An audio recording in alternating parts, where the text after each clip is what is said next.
Estamos aqui em mais uma gravação da Misgo, né, com a nossa colega Ana Bustavante, que faz o coletivo com os profissionais que aqui estão gravando, né, e isso surgiu de um grupo de estudo, onde um completa o outro, e eu de pronto passo para ela se apresentar, porque ela tem um coração brasileiro maior que a América Latina.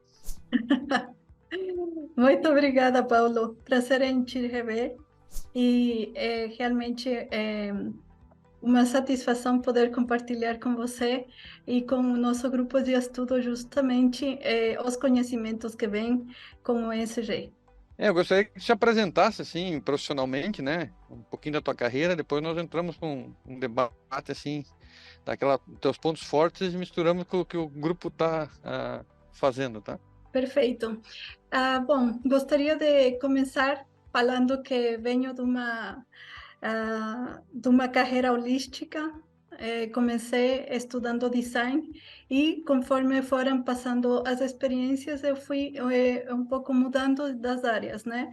Mudando um pouco no design, na docência, em eventos, consultoria empresarial e fiquei com a sustentabilidade. Então, fui consultora, desenvolvi e coordenei projetos de sustentabilidade, especialmente para o setor turístico e hoteleiro, né? Que buscavam propriamente uma certificação, de sustentabilidade do setor. Aí foi onde eu me encontrei, né? Aí foi Hum. onde eu fiquei atrapalhada. Aí foi onde eu me encontrei e fiquei nessa área.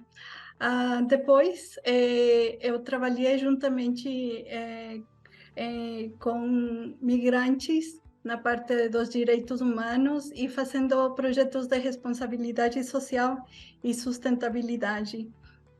Por último, o que eu venho fazendo são projetos de impacto social, principalmente junto às empresas que agora estão bastante coerentes e bastante comprometidas com a sustentabilidade e basicamente já entrando e se dispondo no conhecimento do ESG.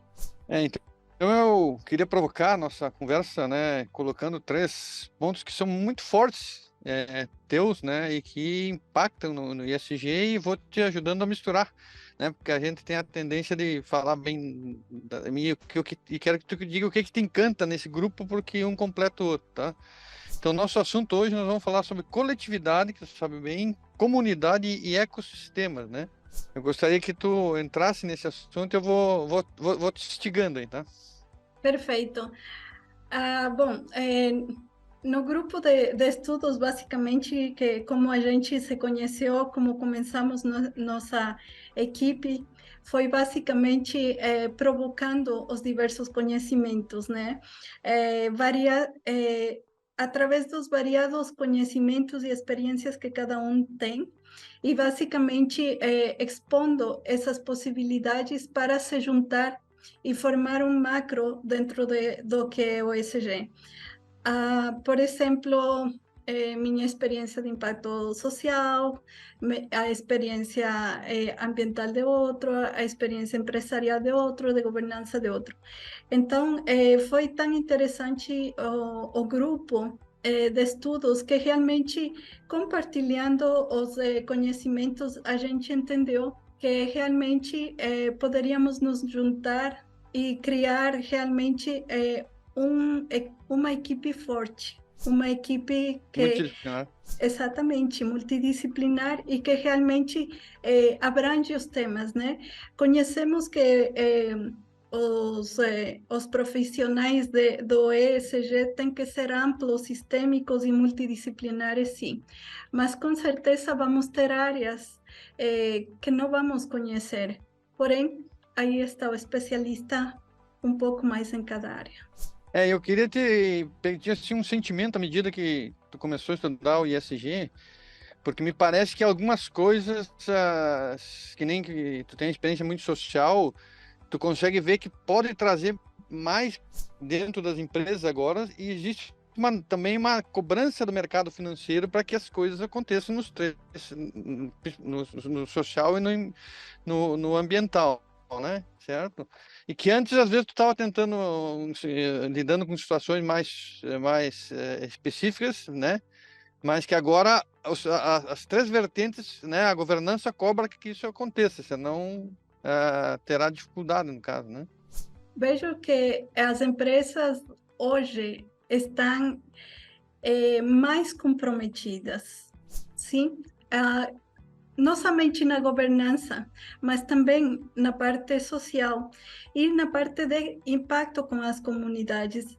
É dizer, se fazendo responsáveis das comunidades onde elas estão sendo, onde elas estão participando, sendo responsáveis como pode ajudar, como pode intervir nessas comunidades para criar projetos que realmente beneficiem essas populações, essas cidades, essas comunidades, tendo em consideração que sempre o impacto que causam as empresas dentro desses territórios tem diferentes índoles, né?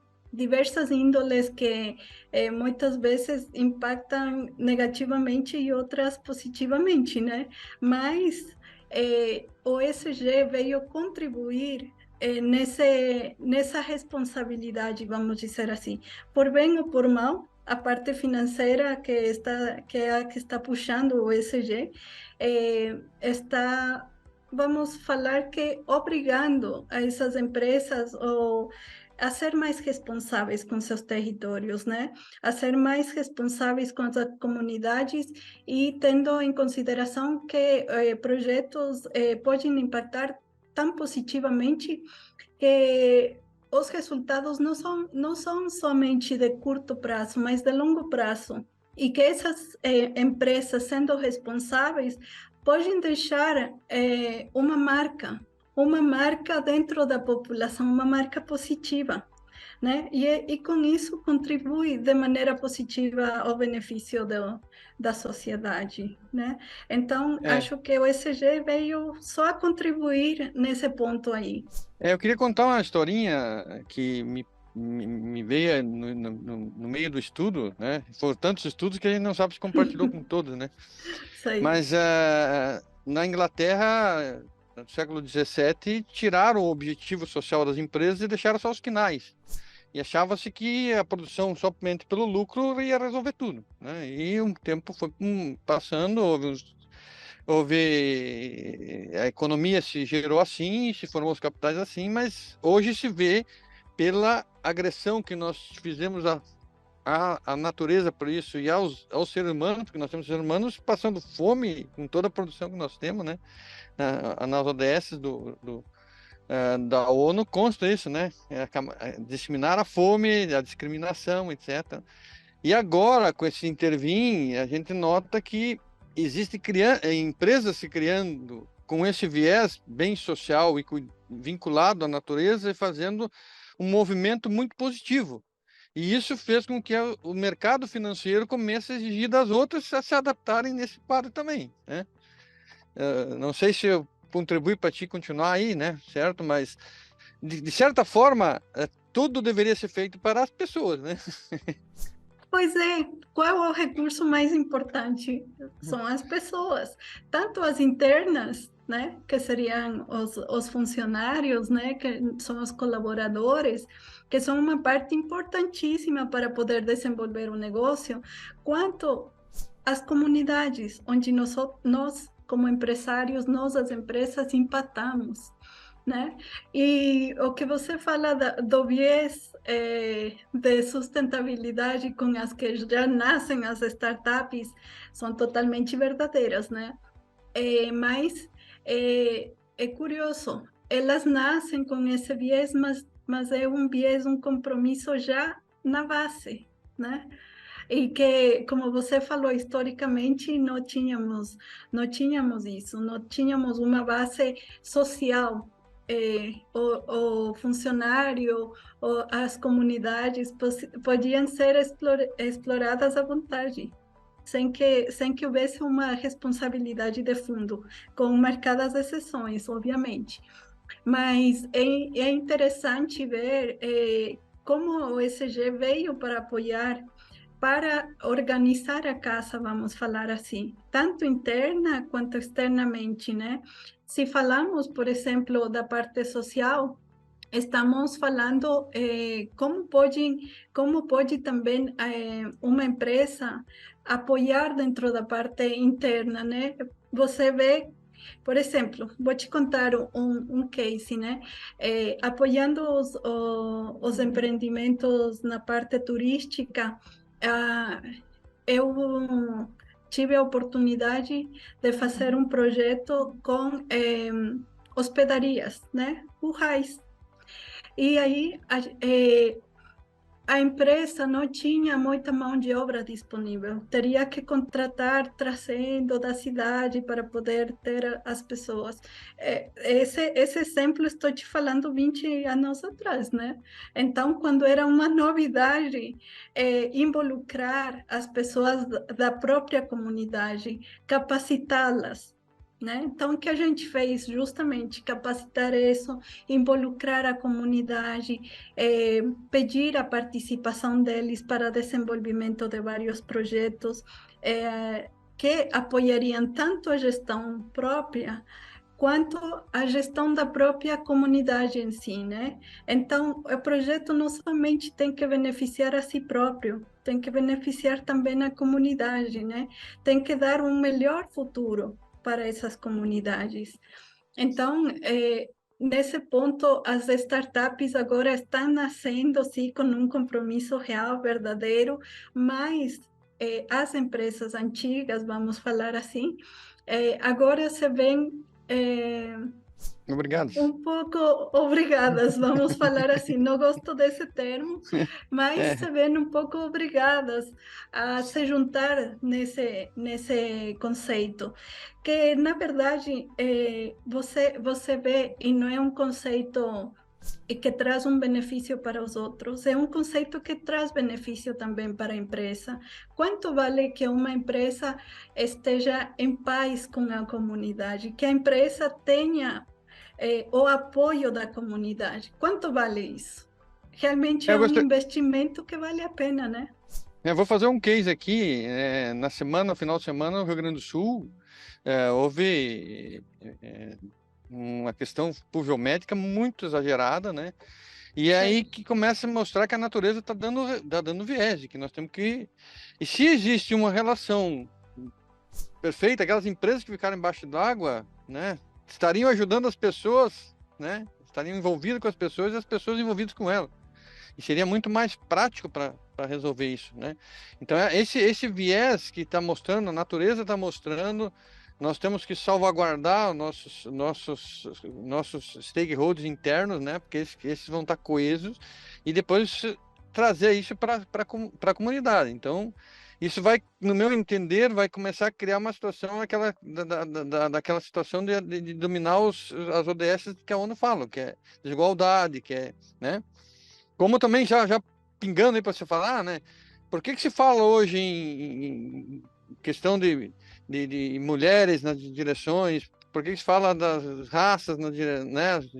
Por quê? Porque são viés diferentes de pensar. E aí, se mesclar esses viés, vai ter melhores eficiências, né? Não é uma obrigatoriedade, é uma capacitação, né? Sim, eu acho que as empresas também estão tomando ciência, né, do papel da mulher, do papel da integração, né, do papel da diversidade.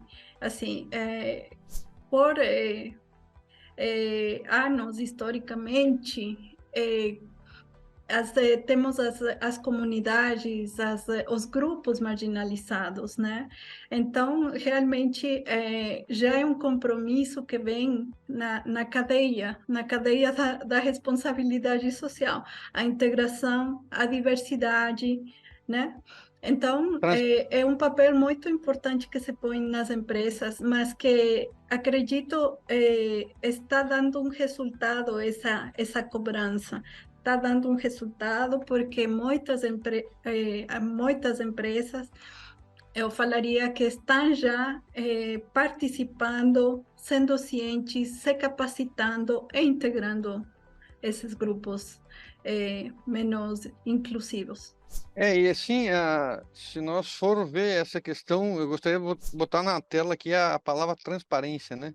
À medida que você tem relação com teus stakeholders, os teus funcionários internos, ou colaboradores internos, isso depois extrapola para os externos, existe uma cumplicidade, né? Quando nós temos uma matriz de materialidade, onde nós vemos que aquilo que mais materializa para aqueles stakeholders interno e externo, isso alivia a gestão também maior, né? Porque existe um comprometimento. E essa transparência faz com que as pessoas se comprometam, né? Em solucionar até questões de risco muito acerbadas, como você tem há pouco ainda. Sim, Paulo, realmente veio a contribuir. Ah, lembrando que um dos pilares da governança é justamente a transparência, né? A contribuição social, a contribuição ambiental e a contribuição da governança tem que ser totalmente transparente. Não podemos dizer que uma está separada da outra. Aqui, grupos diferentes. Não, todas estão interligadas. Então, tem que ter transparência, sem dúvida alguma. Isso dá não somente uma sensação de paz para os funcionários, para os empresários, mas para os investidores, né? Que são quem estão justamente trazendo os seus investimentos, trazendo seus valores ou compartilhando esses valores com as empresas em que investem. Então, realmente a parte social, tendo a transparência, né, como um dos pilares, realmente não tem como dar errado, né? A transparência, obviamente, também com o estudo dos riscos, obviamente, né? Só transparência por si só não faz todo o serviço, mas ajuda bastante. O que eu também gostaria de deixar aqui registrado, né? Porque à medida que nós temos multidisciplinaridade, né? Quando nós falamos de risco, ontem teve o colega falando, né? Em questão de controle interno de governança, teve a outra colega falando. Então, essa questão na nossa hora que nós vamos ter uma situação de analisar a materialidade da parte social, nós contar contigo, isso é maravilhoso. Tá? Eu quero te agradecer por estar conosco, né? A gente está aí se complementando, né? E te dizer assim, me parece que nós estamos vivendo uma situação, pela dificuldade que estamos vivendo, essa é a grande verdade, nós estamos numa dificuldade no planeta que está iminente, só não vê quem não quer, certo? Isso faz nós buscar os nossos valores básicos, que é acolher o próximo, é respeitar, é ser transparente, Sim, respeitar o próximo, ser ciente das situações, se responsabilizar sobre os atos que estão sendo feitos. E nesse ponto também eu vejo com satisfação como estão sendo inseridos os programas de voluntariado dentro das empresas, né? Isso também contribui muito com a parte social. Ah, como que impacta isso dentro das empresas? Quais que os benefícios que tem? Olha, são muitos, entre eles o apoio à cultura organizacional, o apoio aos valores que compartilha a empresa com os funcionários e vice-versa, e também a melhora do clima interno.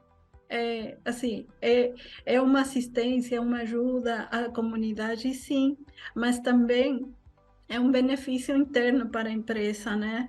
Então, nesse ponto, tudo beneficia, a integração, a inclusão, a assistência e os programas sociais em si, né? Que já sempre são um pouco de mais longo prazo. eu queria comentar que nós falamos ontem com o Rafael, que na hora que tiver uma questão de risco, né, que tem que o comitê de gestão de risco, que ocorra um risco efetivamente, o que salva tudo é o comprometimento, né? Porque aí tem uma estrutura para organizar. Então o comprometimento tem que ser dos dois lados, né? Tem que ser a empresa e essa transparência vai formando uma nova maneira de viver, né? Uma nova maneira, vai criando um aculturamento dentro das empresas e muito salutar, naqueles que nós temos participado aí, tem sido muito, né? E é um aculturamento contínuo, né? À medida que a gente vai fazendo matriz de materialidade, vai se acrescentando alguns fatores, vai se vendo o que é mais necessário, o que causa mais problemas, ou maiores oportunidades, e vai se efetivando isso no trabalho. Isso vai fortalecendo essa cultura e essa aproximação, né?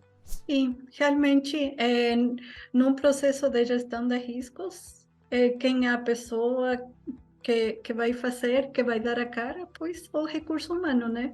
A parte social da empresa. Então, é quem vai executar, é quem vai programar, é quem vai fazer. Então, finalmente, é o recurso humano. E sem comprometimento, pois nada será feito, certo? Então, é, o componente social dentro das empresas é o pilar. O pilar, junto com os outros valores, sim, mas é algo fundamental dentro das empresas. Não podemos deixar de lado o social, né? Sim, e eu queria botar uma palavrinha aqui que é a visibilidade. Hoje, qualquer coisa que se faça na hora com as redes sociais que tem aí, aparecem, né? Exemplos de Carrefour, né, que deram problemas sociais, evento de...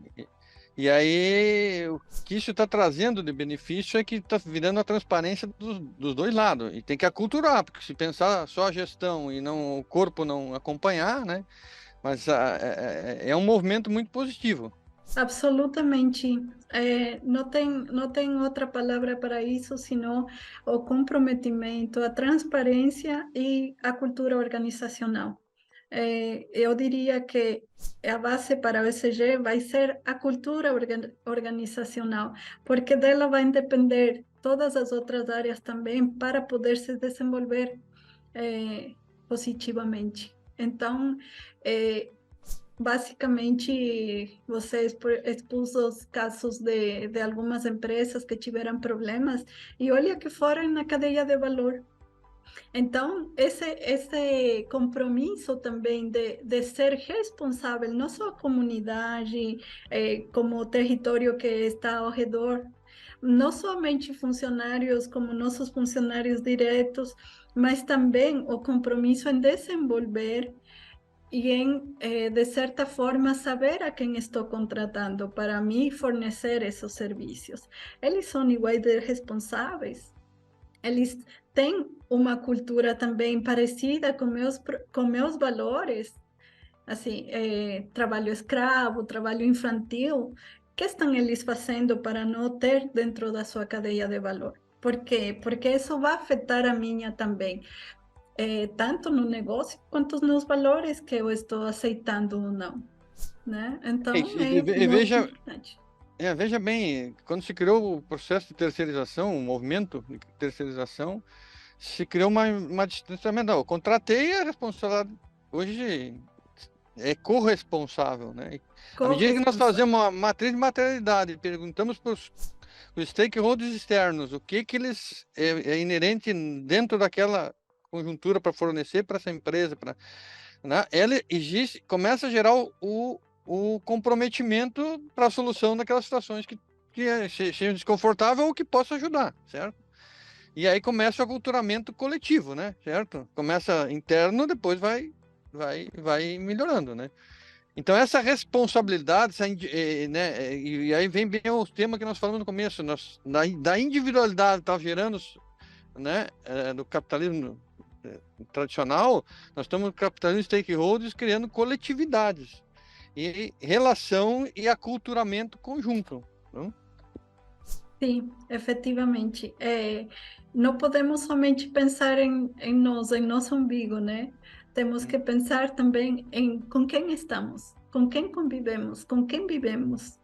Então, o homem é um ser social, mora em sociedade, não tem como fugir.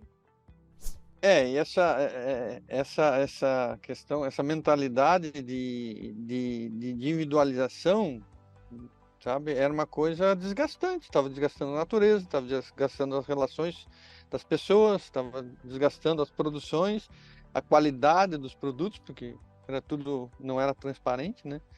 E me parece que essa virada aí, né? Estamos lá por resolver um problema, né? Eu repito, porque a natureza está gritando aí para nós que nós temos que resolver, que não podemos deixar subir esses 2 graus, certo? Senão que a natureza vai ficar aí quem não vai ficar aí é o homem, né? Certo? Mas então, para isso nós precisamos estar todos juntos, fazendo cada um a sua parte. Isso chama-se coletividade, cuidando dos ecossistemas, né? Sim, sem dúvida, todos temos um papel que cumprir, né? Então, realmente cada um tem que fazer sua parte, fazer seu melhor e deixar um legado, né? Se for positivo, muito melhor. E aí eu queria fazer ou lembrar um pensamento que sempre estou na minha cabeça.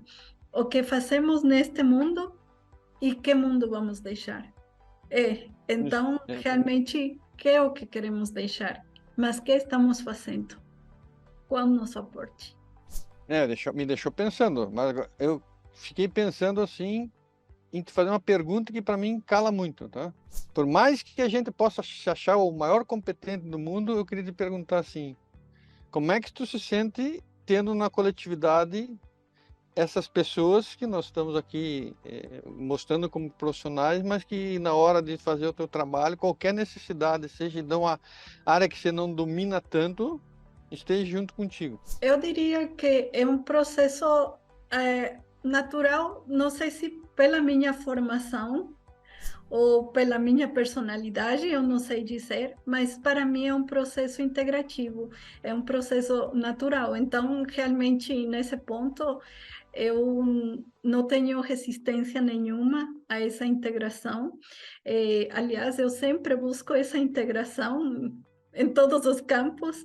Então, para mim é essencial ter essa integração, porque isso é o que permite ter diferentes pensamentos, diferentes formas de ver as coisas e, porém, diferentes resultados positivos também, diferentes propostas.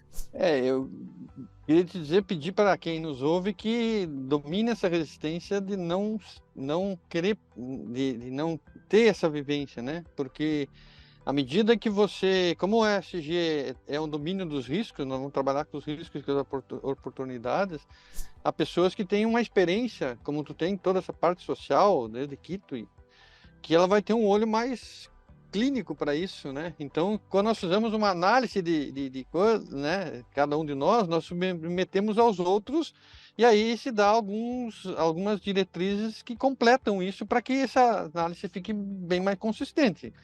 E a gente se sente mais seguro, pelo menos eu me sinto assim, né? Sim, sim. Se bem assim, eu tenho um conhecimento mais holístico,